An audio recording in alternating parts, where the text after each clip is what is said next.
Well, I've got some good news and bad news. The bad news is the Rays lost in very sad and unfortunate fashion last night. The good news, I think this is going to rear up to be a really fun, impressive, enjoyable series, assuming the Rays can pull out a victory or two or three. But should be fun times this weekend. I would caution against the word fun after seeing the most uninspired baseball the Rays have played this year. But let's talk about it right now. You are Locked On Rays, your daily Tampa Bay Rays podcast, part of the Locked On Podcast Network, your team every day. Hello, my name is Kevin Weiss. I'm Ulises Sambrano. And we're the host of the Locked On Rays podcast, part of the Locked On Podcast Network. Thank you for making us your very first listen every day. Be sure to check out and subscribe to our YouTube channel at Locked On Rays. We're also on social media, Twitter and Instagram at Locked On Rays, and reach out to us anytime via email, lockedonrays@gmail.com. The Rays lost in extras last night by a score of 4-3, and a phrase or word you mentioned, Ulises, uninspired play, performance, surprising considering this is kind of a critical, important series. I don't know if you're pointing the finger to one particular player, i.e. Randy Arozarena. Is that where you're going? Mostly. Because he had a doozy of an outing. I mean, was he asleep at the wheel for pretty much the entirety of that game, or at least in the fourth inning? Was it 9 strikeouts he had yesterday? 9, 11, 12, 15, 17? I forget how many strikeouts. And just the swings, maybe not even the swings, but the swing choices. I mean, that last at bat, what was that? I don't know if it's a case of he just wasn't feeling it, having a bad day, some personal issues going on, because not only what he did or didn't do at the plate, but in the field too, with a half-assed throw to third, allowing Gunnar Henderson to have a leadoff triple. Talk about a devastating blow to your defense and the guy on the mound in Tyler Glasnow. A runner at third with no outs. I don't care if you're Justin Verlander. That's going to impact pretty much any and every pitcher. The same inning, though, he should have actually had an outfield assist, so he did make up for it in some respect, but Francisco Mejia dropped the ball. And then, however, in the 10th inning, I don't know what was happening where he takes the ball or calls off Jose Siri, when normally it's the center fielder that should be calling off the left fielder or right fielder. And look, I know the chances of him throwing out a runner at the plate from that distance, from as far as that ball was hit, is minimal or nil, but doesn't even attempt to throw. And not only that, but earlier in the game, I forgot about this, but he hit into a double play in the first inning, ground ball to third, and I've seen Randy hustle harder than that. I know there's runners at second and third, and I mean, good double play, sure, but I feel like it just, something was off yesterday.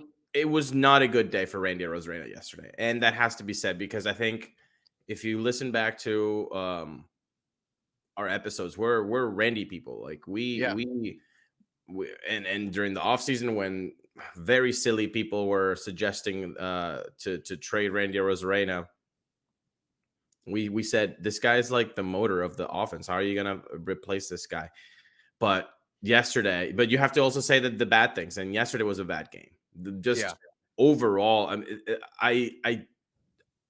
out of all of the things that you mentioned that he was a factor in last night's game, which were all negative, I care less about the double play, because he does always hustle.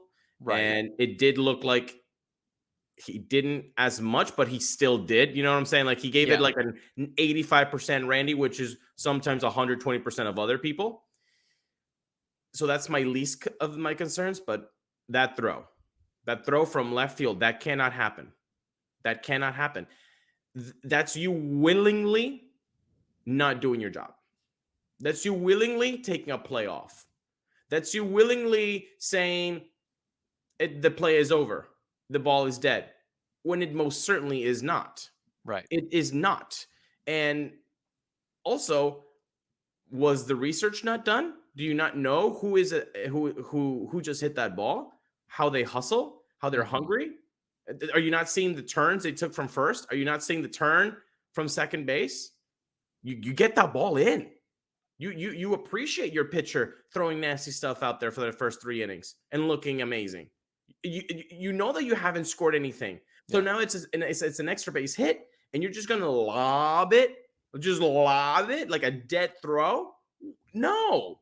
I'm just so disappointed about that play in particular because you can forgive guys that they make an error. They're human beings, right? They make an error, but that one, it's not a type of error that you can forgive because that's a willingly, like, you took that action. When Wander Franco makes an error at shorts, I know he didn't want to make an error. Right. Randy Arozarena chose to stop after he hits the ball, do a little crow hop, and then lob it worse than a 10-year-old would do in a Little League game. Unacceptable. No, his head was completely out of the game, and it would be one thing if you're playing the Athletics and you're up 7-1, or you're playing whoever and you're down by a touchdown or something like that. But this may or may not be the biggest series of the season up to this point for sole possession of first place. And I know the Rays are having a lousy month, and I know that Randy's reserves are maybe on the low end after the All-Star break and the home run derby and everything on the lead up to that. But got to give me a little bit something more than that. And I know I'll acknowledge that everybody has bad days, and we can't get into the mind of what a particular person or player is going through. But you would think that on a Thursday evening with 20,000, all eyes on you, you're playing in the Randyland fans are cheering for you inning by inning, minute by minute, and there's nothing. Nothing at all. It seemed almost like passive aggressive to the point. Like he didn't want to be out there. And like that would be a case if I'm Kevin Cash. I know it's maybe controversial, but after that play, the throw or the non-throw, you pull him. You give them the yank job. I'm sure there's somebody else that would much rather be out there playing. You want to lob it like that? You want to lob it for Tyler Glasnow, who is just painting so far against a really tough lineup? The word that Randy Arozarena did not have in mind yesterday starts with a C and it ends with a T. Don't go there, people. Context. Yeah. Context. The context of what the game means. The context of knowing that you are the engine of the team. You are. And so what you put out there, those vibes are going to be, received by the whole team and by the whole fandom. Yes. You can't just do it. So the context was completely lost on him. And I'm disappointed. I'm disappointed because he's a guy that never takes a play off. And when you say that it kind of looked passive aggressive, maybe that's us as a fandom trying to, rationalize and see something between the lines where it isn't. But that's exactly what I thought too. Yeah. And we didn't talk about the game. We're talking about it right now. And we both had the same thought. So I know that there are people out there on YouTube that are hitting subscribe and that like button because, they want to help us out. And they feel the same way. They saw it the same way. I'm very disappointed. That was probably, in my book, the worst loss of the year, Kevin. I don't know about you. Yeah, and to go back to it, what we saw there from Randy Arozarena, that's a guy that if you're the Rays, you don't give an extension to in that moment, in that time frame. It's really unfortunate, and unfortunate for the Rays because it's been an ongoing theme. Runners in scoring position, 2 for 14, left on base. 9. And I know that the Orioles have a really, really nasty bullpen between Cano and Batista. I mean, we can basically say that if the Rays aren't scoring within the first 7 innings, might as well close up shop. Might as well go home early in that case. And, you know, I mean, offensively speaking, I do, not to go too much longer on the game, but aside from the runs weren't there, but I did like the approach of base hits up the middle, base hits the other way, be it Jose Siri, Yandy Diaz, Taylor Walls, but it clearly just wasn't enough. And I don't know what got into Ramon Arias, but I guess he mirrored or copied Taylor Walls, because it seemed like he was snagging liners and balls all night. The ball which, in the 8th inning, made it man. difficult. Ball in the 8th inning, that was the game. I have a question for you, but I'll leave it for the next minute. Okay, sounds good. We have more to discuss on a Friday episode, but first we have to tell you this. For a championship team, it is all about making sure every player is a perfect fit. It's the same when it comes to your vehicle. Every part needs to fit just right. So the next time you need parts and accessories, head over to eBay Motors. With eBay Guaranteed Fit, you can be sure every part you need fits just right the first time around. Just add your ride to what they call My Garage and look for the green check to know the part will fit or your money will be returned.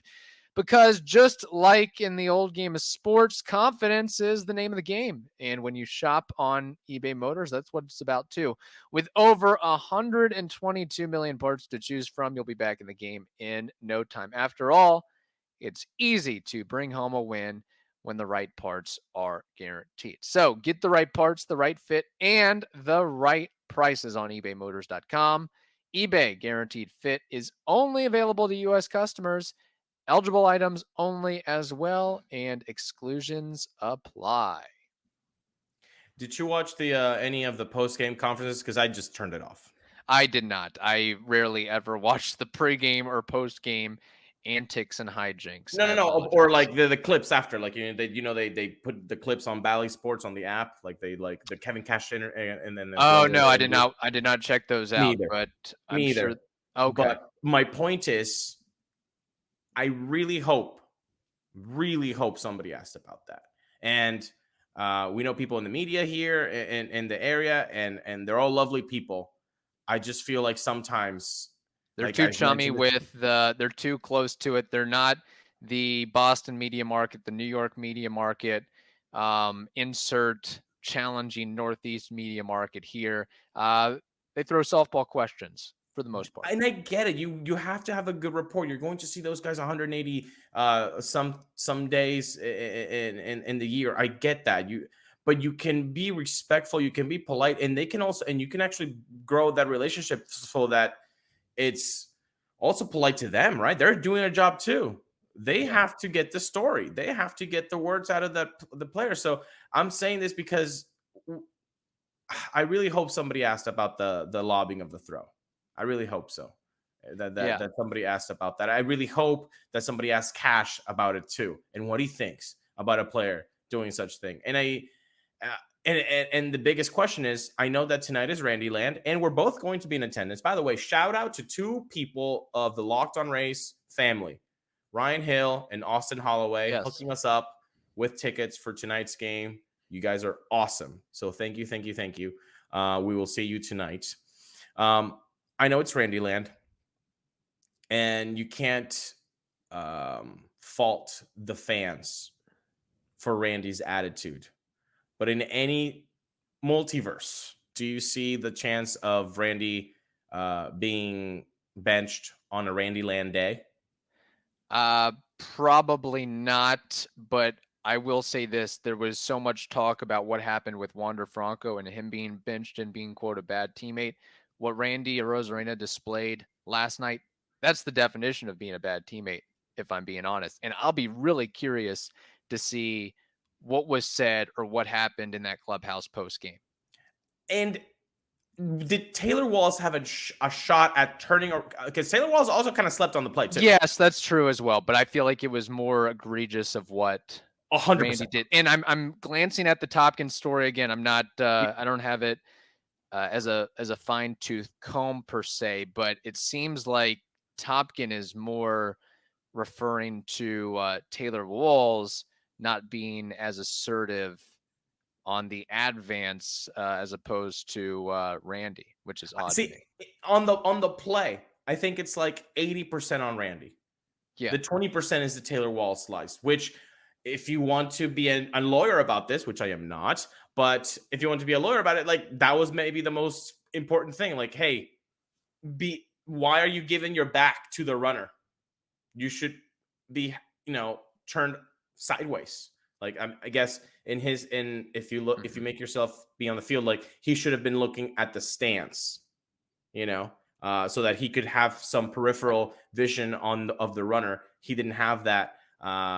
But yeah, overall, I just, I agree with you. Obviously, I don't think he would be sat down on a Randy Land day or benched rather, but that was very Aaron Hicksy.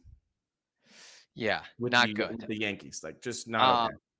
And if you bring that effort, whether it's Randy or somebody else, it's hard to win a ball game without everybody giving their full bore. You have one guy that's standing in a corner and moping. That ruins it for you against a team like the Orioles. You're screwed. Again, context, like you are not hitting. Like you yourself, Randy, are not hitting, and the whole team ain't hitting. Every run matters. You're up 1-0 against a team that's really good. You do not take a play off. You don't. That's, again, you forgive errors. That was not an error. That was a willful, lazy throw to the infield. If Evan Longoria was on the team, he probably would have and should have got in Randy's face after that. Yeah. So, and I know, and you know what? I don't think there is that person in the clubhouse in this team. There is no Evan Longoria. There is no Tommy Pham. And I think that's a problem. I think that's an issue. There's no Eric Hinsky. There's no Cliff Floyd. There's not somebody who goes, hey, this is important. You don't get to just take a play off because you've been in first place for the first 90 games. Yeah. You don't do that. The accountability. And I don't know how much Kevin Kiermaier was that guy compared to those other guys, but having that type of player, I think, is very important. A Nelson Cruz-esque type that can stand up and still even a verbal lashing of a player, a teammate, can still have the respect and the dignity to go forward. So, yeah, that's a huge issue. The veteran leadership, exactly what you're saying, is like, who is it? Brendan Lau? No. I'm sorry. Even if Brendan Lau is the most veteran guy in that clubhouse, if you're true to yourself and you look in the mirror, do you think Brendan Lau is going to go up to Randy Arozarena and say, hey, don't do that? No. And the other challenge, too, is Brendan Lau is dealing with his own issues with injuries and struggles, and it's really hard to, okay, so now I know he's got a long-term contract, but you're adding this to my plate of duties. But if he was going out and having a 2019, 2021 Brandon Lau year, maybe he has more gumption to do that, but that's just not his personality. And that's not his personality. When you're struggling in multiple facets, it's hard to be that guy to step up. It's not, so I just don't see anybody. Josh Lofer, come on, he's just a rookie. Luke Raley, another rookie. Like Taylor Walls ain't talking to anybody like that. Like Bethancourt. Well, I guess Wander does it, but he doesn't do it in a diplomatic avenue. So I don't see the veteran leadership there. And you can say Zach Eflin. I get it. Pitchers. It's not the same. It's a pitcher. Yeah. No, it's tough. So now the Rays have games against the Orioles on Friday, Saturday, and Sunday. Ulises, what is your best guesstimation on how this series shakes out? Do the Rays go 1-3, 2-2? Do they take the series? Do they get swept? Oh God. They're definitely going to win one because I will give Shane McClanahan that W there. On Saturday, I think he's pitching. Assuming he gets run support. Jeez. God, this is such a that's why I put on the Canva Fun Friday ? Because it's not a Fun Friday episode so far, people. It's Event Friday. I'm gonna go with 2. I'm going to go with Devil Rays Day, Randy Land, good vibes in the building. We're going to be there. Locked On Rays is going to, provide some good luck. So they're going to win on Friday. They're going to win on Saturday, which is Shane McClanahan's day. Please let me be right. I believe so. And then who's pitching tonight then? Eflin? Good question. That would be, I got it right here, Kyle Bradish going up against Zach Eflin. So maybe that's an opportunity. But Bradish is pitching better than Eflin, just generally speaking. So, yeah. So I'm going to go give the Rays 2 out of the next 3. But I would not be surprised to only win 1, man. I would not be surprised. And right now, I would be ecstatic winning 2. Yeah. And again, these teams are trending in opposite directions. So the momentum is for the Orioles right now, and that's an important thing for sure. All right. One last thing. Yeah. Just know, people, that the Rays have a mediocre offense for the last 42% of their season now. 42% of the season, middle of the road, below average offense. That's since June 1st. That's 42% of the season. I know the optimists out there are going to be like, well, that means that 58% of the time they've been great. Yeah, that 58% of the time happened a long time ago. Yeah. It's funny. We talk about needing a reliever or a starter, and maybe we do need both of those things, but you might need a middle of the order bat if this offense continues like it is right now. I know where to get one. AAA? Yes. Oh, okay. And you want to put and you want to give it some, and you've got a multitude of accents. You want a Hispanic accent? Boom, Jonathan Randa. You want an Australian accent? Boom, Curtis Mead.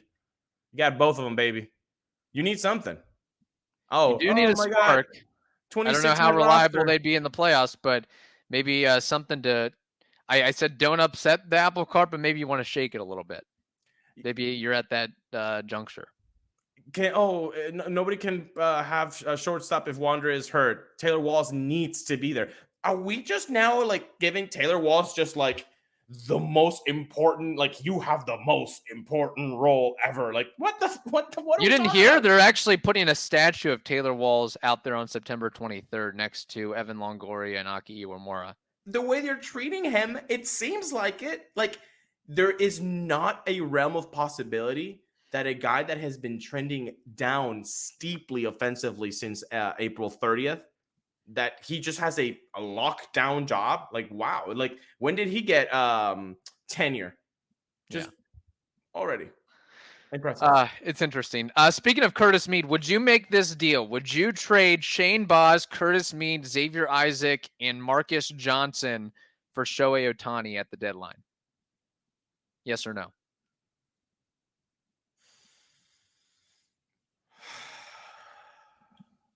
Damn, I just see this is where you get too close with Curtis Mead. Mm-hmm. We have had him on the pod, and he is a outstanding young gentleman. He is. I think so.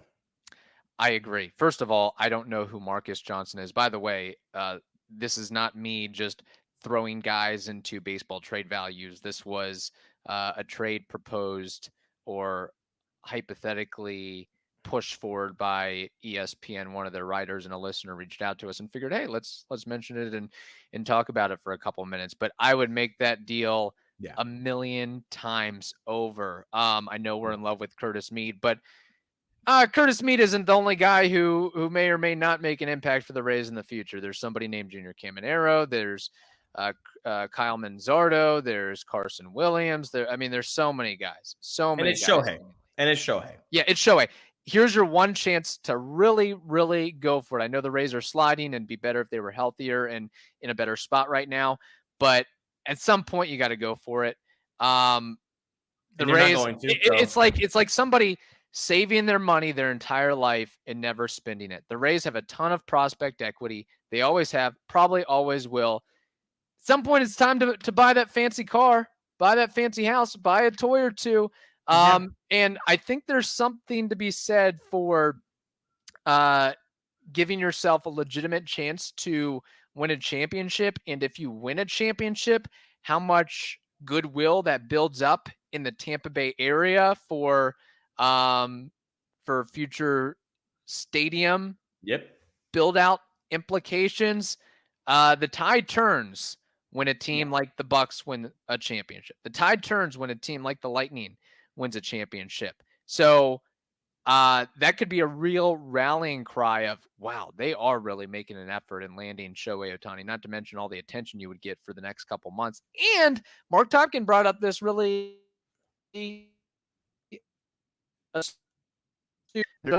rumor swirling about of Stu Sternberg possibly selling some or large portion of the team, and it's like, hey, let me go out on a high note. Let's have our swan song. Let's really go crazy with this thing. Like at some point, that deal to me, that doesn't say, oh my gosh, we're going to be depleted for the next 5-6 years. It's like, okay, you gave everybody Shane Baz. I mean, I don't know when we're going to see him on the field again. But again, everybody that's like, oh, you can't trade for Shohei, it's only a rental, and you're going to deplete the farm. Like, do you know who the Rays are? Do you know? It's not the players right now. It's the development. It's the structure. It's the infrastructure they have. It's the corporate culture they've created in the organization. It's not just these players. Like, it's a whole thing that they have created that makes them good at developing young players. Like, the Rays do this trade, they're not going to be set back into the Stone Ages. Like, these people don't understand that. And by the way, it's a one in a lifetime talent in Shohei Ohtani. Shohei Ohtani, for anybody that doesn't understand this, Shohei Ohtani is the most talented baseball player that has ever been and that will ever be. This man needs already to have if he were to not play another season after this year, he would need to have a sculpture, a statue in Cooperstown next to his damn plaque. This is like quintessential guy. So you're telling me, oh, the Rays would be depleted for trading for just a guy? It's not just a guy. It's not just a guy. You get an ace on the mound, and you get a guy that's hitting the 3-4 hole. You know how people are like, oh, man, Brendan Lau really does give a lot of protection to Randy Arozarena and Wander Franco and Harold Ramirez and Isaac Paredes. He's so fundamental. Put Shohei. Yeah. Put Shohei there instead. Right. Are you kidding me? No, I think it, and again, you say it often, prospects are lottery tickets. High value lottery tickets, some of these names on this proposed deal are, but at the end of the day, they're lottery tickets. We don't know. Curtis Mead may end up being, a 4-WAR player for his entire career. He could be a 40-WAR player. I don't know that. It's probably somewhere more in the middle, but this is a real opportunity to have some fun. Like, at the end of the day, what are we here for? Like, let's bring some energy, some excitement. Look, a trade like this isn't going to set your franchise back for years and years and years. They built up the infrastructure. They're good to go. Like, in the way that prospects, their rankings and their stock changes, like Vidal Brujan, nobody would give you a bag of baseballs for him. We look a year and a half, 2 years ago, be like, oh, we can't trade Vidal Brujan we can't include him in a Chris Bryant acquisition. Like, what are we doing here? Yeah, exactly. I mean, yeah, what a great He's untradeable. Point. He's on the no trade list. What a great point. And again, like, what's the percentage of prospects that are in the top 100 that actually make it to have a 3-WAR a season career? Not many, guys. Not maybe 15%, if that.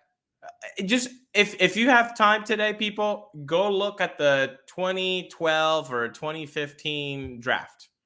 Yeah. See how many names you recognize as superstars, as like game changer guys. Not a lot. So yeah, Shohei would always be cool, and that trade by ESPN, I think, is a yes. I thought it was kind of selling Shohei Ohtani short, but it is the Angels after all. So I mean, between Shohei and Mike Trout and others, they can't make the playoffs. So maybe that is a time to pull the wool over them. I'll say this to close out. The how do I say this? I know the Rays are not going to trade for Shohei Ohtani. Like, I know, and it's fun to talk about just to be in dreamland. They're not going to. Right. But what's going to be more frustrating is not that they didn't go for it. It's the fact that whatever the Angels get, the Rays could have given more. Yes. And Let that's me very also add frustrating. this real quickly. Rays top prospects in 2021. Their top, I'll go 10. Okay. You had Wander Franco, obviously. Luis Patino, he's tearing it up. Randy Arozarena, Vidal Brujan tearing it up. Brendan McKay, he just has a silhouette as his image right now. Nowhere to be found. Shane McClanahan, not bad. Xavier Edwards, Shane Baz, Taylor Walls, Greg Jones. Like, again, back in 2021, can't do anything 50%. up. Yeah. 50% zero value right now. Basically. So just some food for thought there. In the meantime, thank you all for listening. Hope you all have a wonderful day. Stay safe, and we will talk to you next week.